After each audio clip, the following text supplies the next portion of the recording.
I'm Andrew Canter, the Chief Investment Officer of Futuregrowth Asset Management. I'm here today with Maseabi Marageni, who's our Head of Business Development, overseeing our client relationships. We wanted to start the year 2023 with a bit of a reflection back on our funds and our asset classes in the previous year, given the turmoil in the world, but also focus on changes to Futuregrowth, what the exciting things are we're looking forward to both in investments as well as in Futuregrowth's life during the year 2023. Maseabi? Thank you, Andrew Canter, and welcome to everyone. Happy New Year. May you and your families be safe, and may you grow in wealth and health. And we just want to say again, thank you very much for all your support throughout the year.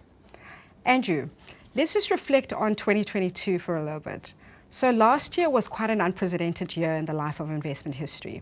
You've seen for the first time equities and bonds have given negative returns of close on to 20%. So the whole theory around correlation of asset classes was thrown out the water. How has Futuregrowth, being a South African investment manager, performed in light of this global phenomenon? So the global environment where both equities and bonds had a really tough year was driven by the rise of global inflation after years of fiscal and monetary pump priming, pre-COVID and post-COVID, as well as rising trade barriers. Our asset classes and our products are principally South African rand-based fixed interest assets. Now, even those didn't have a great 1 or 3 years. Your nominal bonds earned just over 4%. Your inflation-linked bonds earned just over 4%. Cash had a bad year because yields were quite low and inflation was rising. So it really wasn't a great yield period for our asset classes. We managed to outperform all of our benchmarks. Performance was very good relative to those benchmarks. The benchmarks themselves weren't great for our clients. Last year, there was quite a few legal changes that have come to the fore, one of them being Regulation 28. We now have 45% allocation that individuals can actually take offshore. Does that pose a threat for fixed interest investments within a South African context? So one of the challenges of being a principally domestic asset manager is money is moving offshore, and suitably so. The pension funds should be thinking about having their entire fund at risk to a single emerging market. So we have no truck with that, except to say that ultimately those pension funds are domestic pension funds serving domestic pensioners, paying out rand-based liabilities. And that's where fixed interest really comes to the fore. If we look at how asset managers and funds have behaved, using their offshore allowances, they principally be going offshore into more liquid asset classes, equities, rather than buying global bonds. Global bonds yields are very low relative to South Africa. Domestic bonds, whether it's a nominal bond or an inflation bond, is actually a better asset liability match for domestic pension funds. And by the way, if you look at the returns for volatility, if you buy an international bond, you get say a 3% yield with a rand volatility of 15%. It doesn't fit better. A better core holding for domestic pension funds is domestic fixed interest asset classes. So we are fairly well positioned. The secondary point to that is we all know the dire need for investment in South Africa, the pension funds' desire to do that. The best way to do that probably is through debt investments in infrastructure and developmental assets. Where the yields are good, the credit yields are good, we have competitive advantage against the global investors looking at South Africa. And again, it matches the liabilities of the pension funds. Okay, that's great. That's interesting. Andrew, if you look at the Alexander Forbes Larger Manager Watch, you can certainly see that equities still attract a lot of the allocation. And you've just highlighted now it's still very much sensible to be investing in what we have as infrastructure and long-term to meet the long-term liabilities of our clients. Do you have any sort of equity funds that you manage, and how have they actually performed in light of this? So within our product suite, we have one equity fund. It's an unlisted equity fund, our development equity fund, which has been doing a range of relatively low volatility, i.e. infrastructure equity investments, as well as some earlier stage disruptive technologies equity investments. And it's had a great year. These things are not cyclical. Disruptive technology doesn't look to economic growth. It looks to market penetration and market share. And we see some real innovation in South Africa, which gives us, again, great investment opportunities. And it would be a shame for us as domestic investors to allow foreigners to come in and buy all of our early stage companies to get those gains when domestic pension funds could do it. So we're really focusing a lot of energy on it. The development equity fund itself did 25% give or take last year, which is a great return by any measure, but certainly in a mediocre year for the rest of the world. Maseabi, Tell me a little bit about Futuregrowth's transformation journey. Futuregrowth is passionate about transformation, and Futuregrowth is a transformed organization, internally and externally.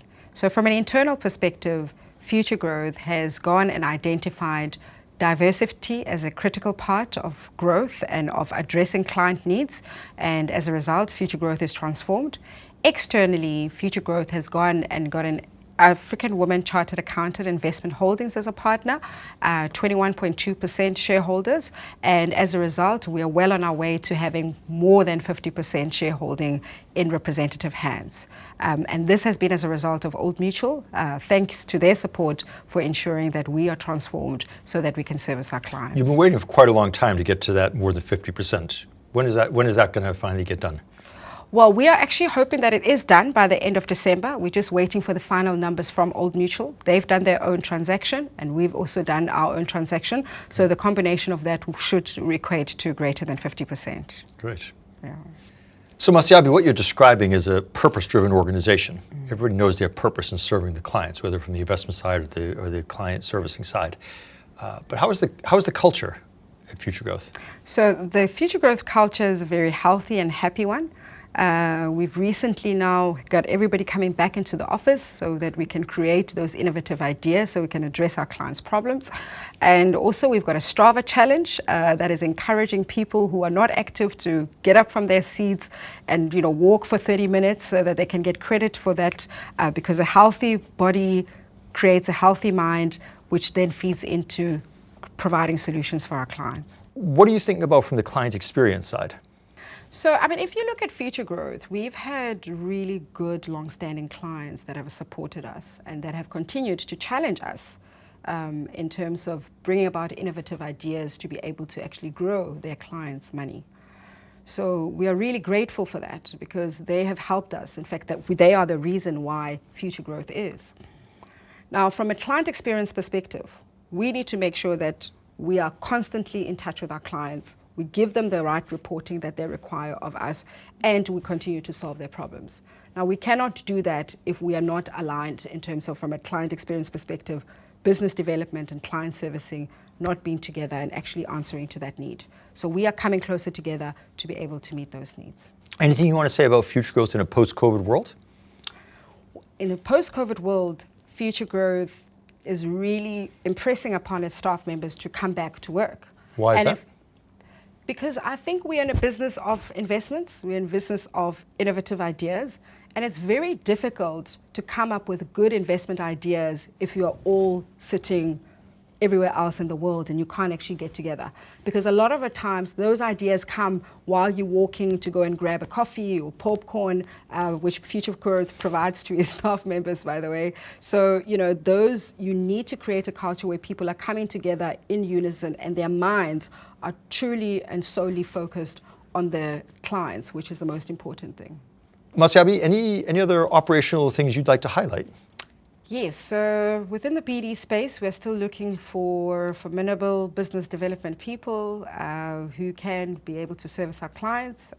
We've just hired a head of legal to alleviate the pressure in the system and to make sure that we focus solely on the deals that we are looking at internally and not just external compliance factors. And then thirdly, from a CRIMS perspective, we've introduced a pre-trade system, Charles River, that will make sure that from a risk management perspective and then from a compliance perspective, we are able to ensure that whatever it is that we're going to put into your portfolios would be compliant at that point in time. It's a very substantial project. It's still in process. It is a massive project. All these things are continuing into 2023, so it will take a lot of resources, but we're committed to that because we know that in the end it is going to benefit our clients greatly. Andrew, what are the focal areas for the investment process for 2023? So always business as usual. Do what we do, continue to do it well, service the clients, keep the returns where they are, which is quite good. Very excited about what we're doing in the private equity, unlisted equity space. We see the opportunities, we're getting the returns, we're building the team. You mentioned the Charles River system, implementing that will be very good for risk management, fair allocation, pre-trade compliance. So that's a very important focal point for team transition during the year. I think the investment opportunities are there, as I've said, in the nominal bonds, inflation-linked bonds. Cash yields are going to be in the 7.5% range, which is above inflation. So these are earning positive returns on cash now. And so I think those are probably the focal points. Okay. That's great. And are you finding a lot of deals, Andrew, that you know, within the credit market space? So the slow growth economy hasn't been great. The fact that the government is dragging its heels on rolling out the alternative energy program, which is a tragedy, by the way. The machine was geared up for it, the money was geared up for it, the project finance teams were geared up for it, and the government sat on it now for 5 years. I believe it's coming. I believe they're ready to make the moves, and we and our clients are ready to make the investments. So we're quite excited about that. We have our power debt fund has now nearly a 10-year track record, doing power transactions, earning roughly Steffi plus 350 to 400 basis points. So, and it's a big fund. It's 9 billion Rand plus, with over 40 different transactions and a team on it, ready to take in more deals and more money. That's great.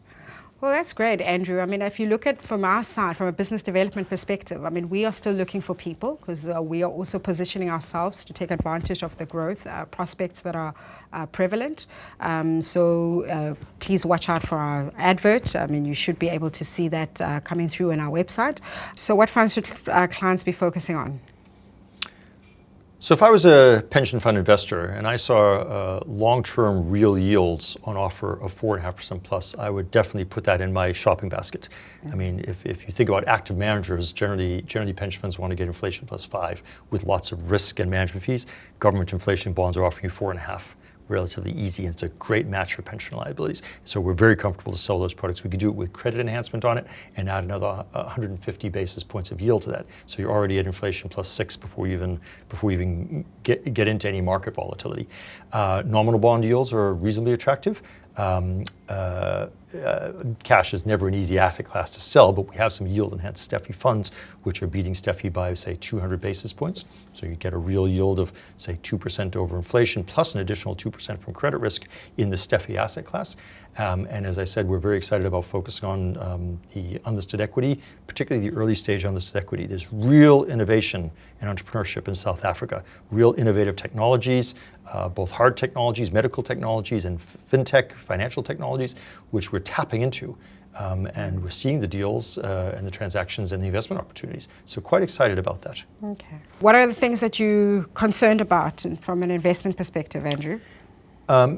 Alpha transport strategies, where you lay on credit risk on top of other asset classes, are much used in the domestic pension fund market, as they were and are in the UK market. And in October, you would have seen the UK had a liquidity crisis because of these strategies, of funds not being able to meet the margin calls on losses that were happening as rates rose with the new Prime Minister. This is a real risk for South Africa. Pension funds have to be very cautious of the use of gearing and the use of derivatives, and alpha transport strategies have to be looked at very closely as to the level of gearing that are in funds. And anything else that you'd like to share? So we do live in an emerging market. South Africa is a sub-investment grade country with some serious operational issues a la power and exports through the transnet rail lines. That means we're going to have more volatility. We're going to have volatility events like we saw in 2015, 17, 2020, well, that was COVID, and it's just a reality of the business in the country we live in. And I think clients need to be aware of that and prepared for it.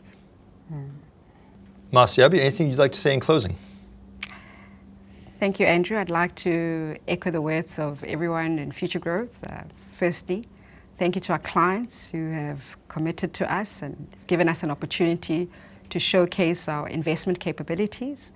Secondly, I'd like to thank Old Mutual for challenging us and helping us to grow. And thirdly, I'd like to thank our new partner, AIH, women, Bokotos, who are standing and making sure that they change the lives of people in South Africa. And of course, our Futuregrowth staff members who ensure on a day and night basis that our client needs are addressed. And lastly, thank you so much for watching. Until next time.